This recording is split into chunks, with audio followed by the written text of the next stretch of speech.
Lights out. Everybody.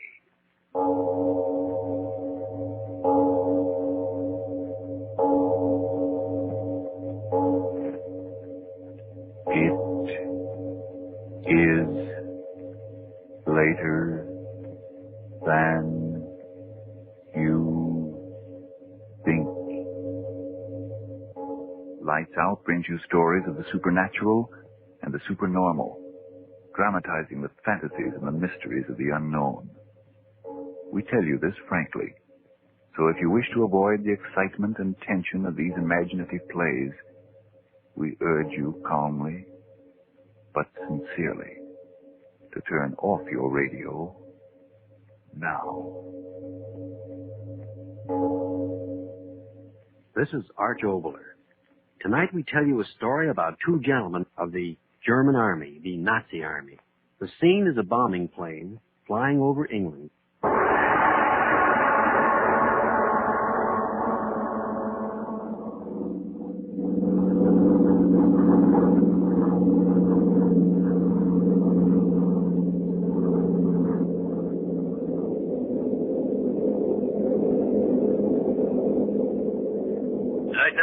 Hauptmann, you are ready? Fertig, Herr Hauptmann. No, speak English now. We are almost there. And remember, from the moment your feet touch that blasted English soil, only English. Yes, Captain.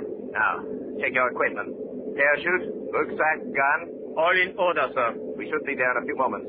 Now, remember, if for any reason I do not get to our point of rendezvous, or if I'm not there when you get there, you are to wait 2 hours, and then go on alone to Melbourne and carry out our orders. Understood? Yes, Captain. Pilot! Ja, Herr Hartmann. Wir sind da? 2 Minuten mehr. Also, Bombenhöhle verlassen. Zu Befehl, Herr Hartmann.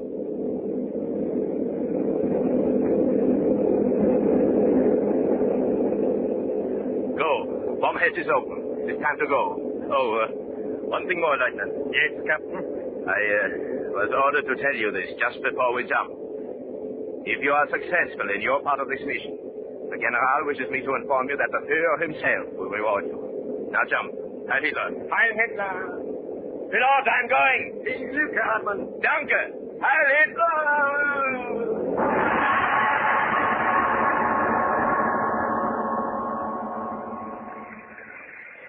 Something schlechter mehr kalt ist. Oh, Captain. You all right, sir? Not Captain, you fool. His name is Edward. Yours is Thomas. Understood? Yes, Edward. Oh, you are hurt. My foot twisted when I landed. Oh, perhaps you had better... Are you going to tell me what to do? Oh, no, sir. Give me your arm. Yes, sir. Yes, Edward. Half a kilometer down the road is the house. In the morning, Berghoff will meet us there. But your foot... My foot will be all right.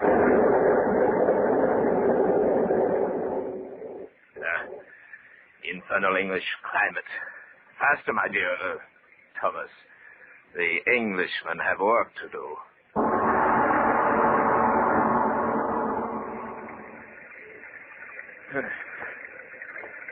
You see, my dear Thomas, you should never doubt what intelligence gives you. 10, 11, 12 steps. So, now the key. You have not lost the key? Oh, no, sir. I have it here. Get the door open. Infernal rain. Now, open it. It is stuck, sir. Here, let me in. What's the matter with you? It is open. In, quickly.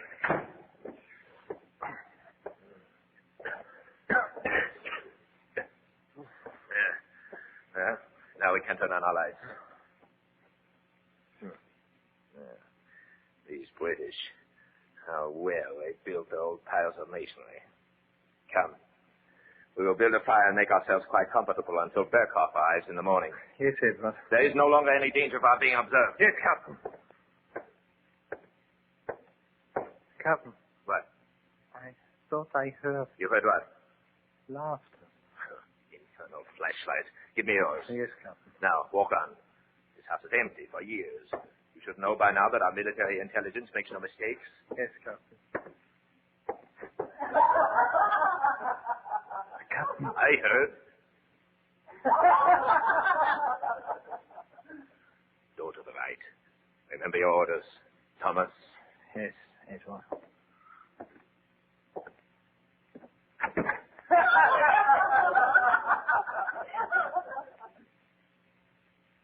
Good evening, gentlemen. Won't you come in by the fire? Yes, thank you. Come, Thomas. My name is Burley. I am Edward Cooper. My friend Thomas Davies and I got lost in the rain. We thought this house was quite deserted. Deserted? Not for 500 years. Well, may I present Lady Burley? How do you do? How do you do? My great-aunt, Mrs. Westland. How do you do? Now, William, they can beat the rest of the family later. Does someone give them a drink? They're soaked to the skin. Here you are, gentlemen. Oh, yes, gentlemen, my son-in-law, John Pearson. How do you do? How do you do? How do you do? Drink them while they're hot, gentlemen. Thank you. Really, you gentlemen should get out of your wet things.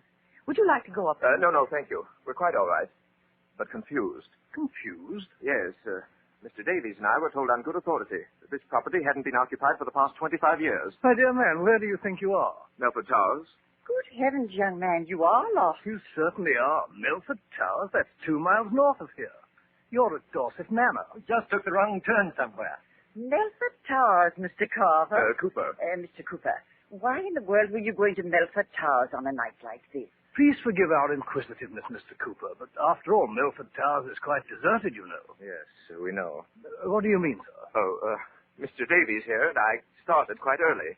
Lost ourselves completely. It got dark and, well, here we are. Oh, yes. John? Yes, Sir William. Ring up the constable. Yes, of course. Wait a minute. Why the constable? Well, it's quite obvious. Is it? Of course. Ring up the constable, John. No, put up your hands, all of you. I say now. Oh, what is he going to do with the gun?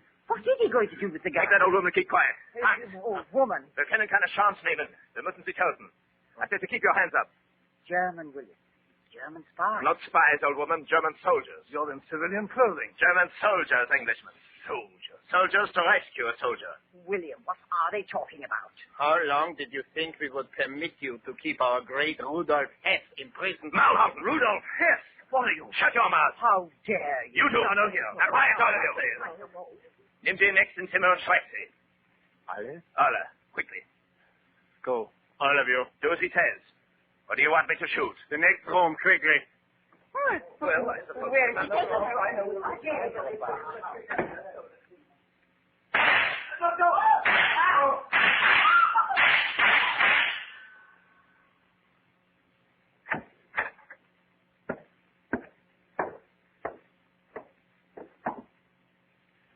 Well, Lieutenant?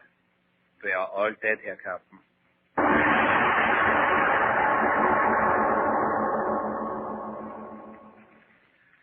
No more wood. The room is warm enough. Yes, Captain. Now then, where was I? Oh, yes. Bearcourt will bring an automobile. We will then proceed to this point on a map. There, a few hand grenades in the right place, and Herr Hess will be with us. Then we will... Lieutenant, didn't I just tell you no more wood on the fire? It's warm enough. Yes, Captain. Is it still raining out there?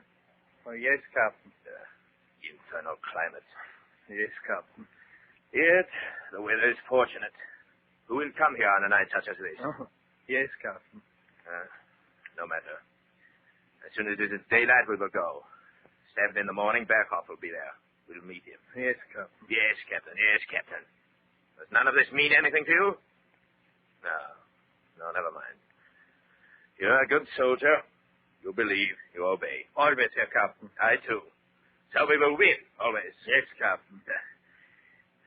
It will be most satisfactory, Lieutenant, to tell about this little adventure when we get home.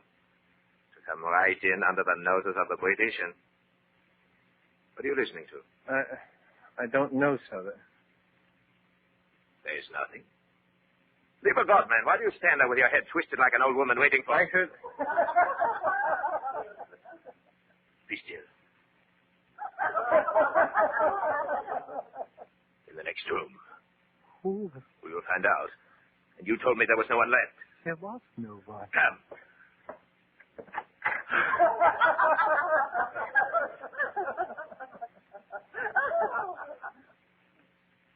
Good evening, gentlemen. Won't you come in by the fire? They. All of them. My name is Burley. May I present Lady Burley? How do you do? Shot them. You said you shot them. My great-aunt, Mrs. Westland. How do you do? Now, William, they can beat the rest of the family later. Someone give them a drink. They're soaked to the skin. I did kill him. You dirty liar. Here you are, gentlemen. Your drink. No! You blasted Englanders. What is this trick? Oh, yes, gentlemen. My son-in-law, John Pierce. Stop talking. This time you will die.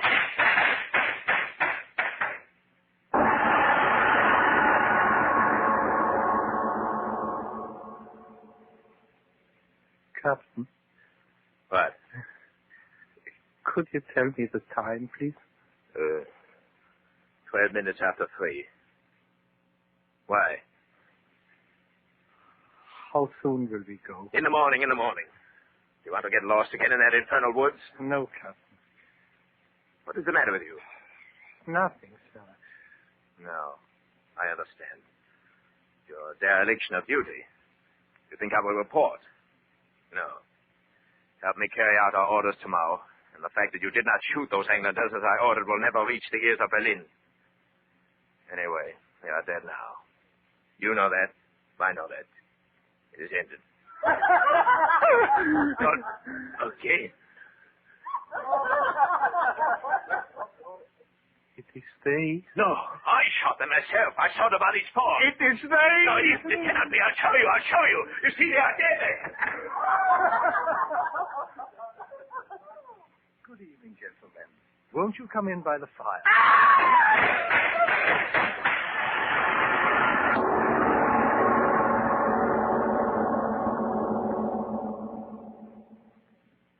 Lieutenant. Hans. Lieutenant, I'm talking to you. For hours you sit. Blast you, say something. I order you to say something. I have nothing to say, sir. Well, you can speak. You infernal fool, you. Why are you so afraid? You have your gun, your hand grenades, a knife. Why be afraid? Stop turning your head that way. Listen to me. There's nothing to listen to out there. There's nothing out there. Nothing. If they... They will do nothing. They are dead. You want to go into that room and see that they are dead? They are dead. No. Why should I have to convince you? 3 times? How often must I tell you? I saw that same thing happen in a campaign in Poland. Poland? Why do you hold on to my words? Yes, in Poland. The first campaign, there were snipers in the village. We wiped out everyone, men, women, children. But the next morning, the vermin were there again. Uh-huh. We thought they were there. I didn't see them. Others did, and went running through the streets throwing hand grenades. There was an explanation, of course. There's an explanation for everything. The men who thought they saw, were tired. Their eyes played tricks.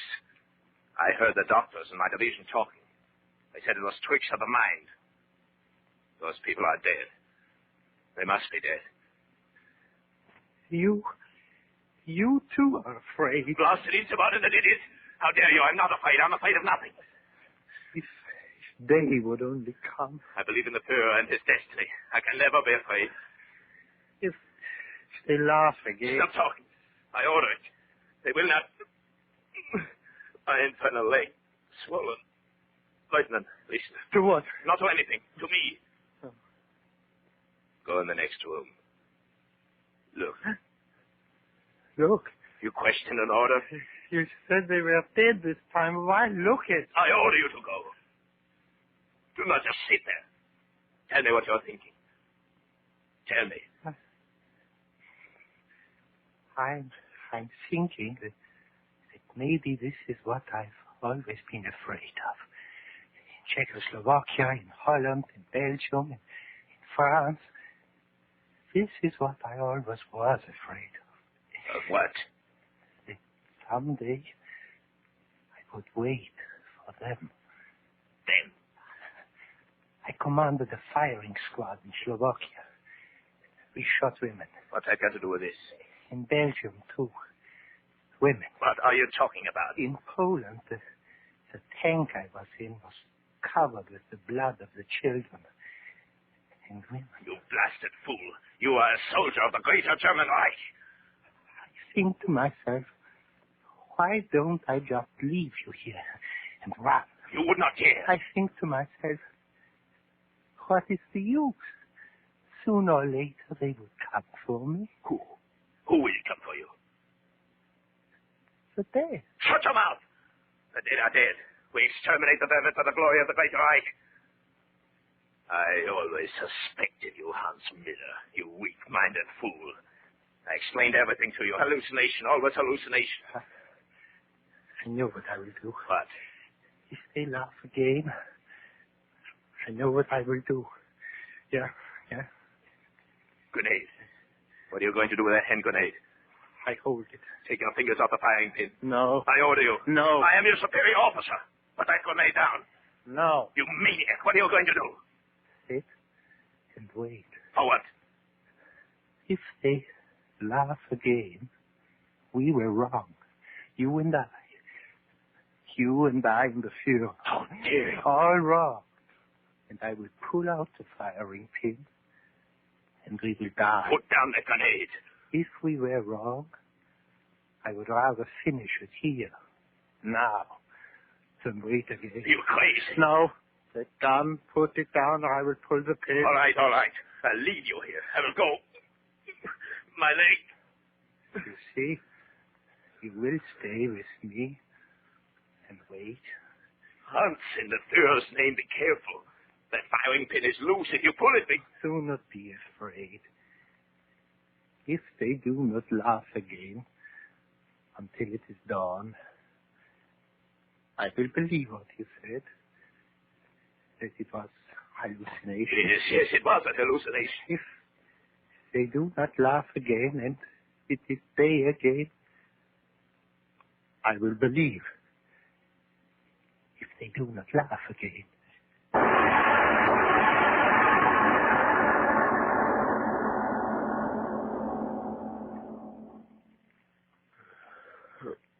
If I could sleep. You can sleep, sir. With you sitting there, grenade in your hand. Hans, listen to me. It is almost dawn. Not yet. It is almost dawn. Nothing has happened. They are dead. So, put down that grenade. Get our things together. Help me and we will go on to Melford and meet Berghoff. When it is dawn. But in a few moments it will be day. I know it. Then wait for those minutes. If they do not laugh again, I will believe, and we will live. They will not laugh again. Never. Look. On the wall. Light. The sun. Day. Not quite. I was right. And the bill, right. No one can stop us. We are the chosen.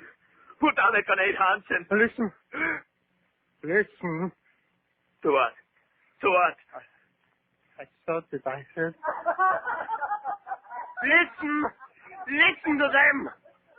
The dead come back to repay us for what we've done. No! Don't pull the trigger and stop them! Wait, now prove it, I'll show you they are dead. Someone else in there. I'll show you. Good evening, gentlemen. Won't you come in by the fire? You see, it is for dead! You were wrong! Oh, the grenade, don't hunt! Down!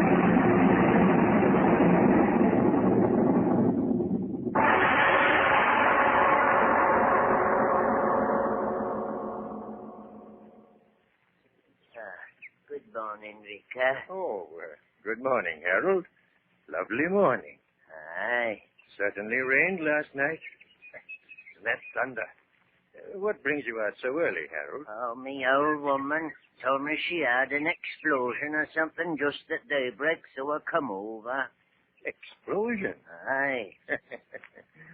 She must have dreamt it. Birds singing in the morning. No explosion here. Aye.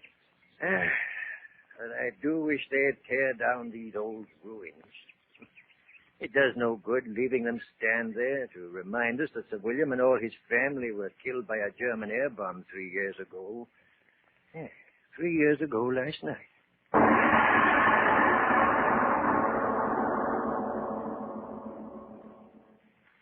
And now, what about miracles, Mr. Obler? Well, let's consider a few. We, all of us, are living hourly in a series of miracles. Now, it may seem a far cry from the miracle of heroism to talking about that war stamp book of yours, but there's another little miracle.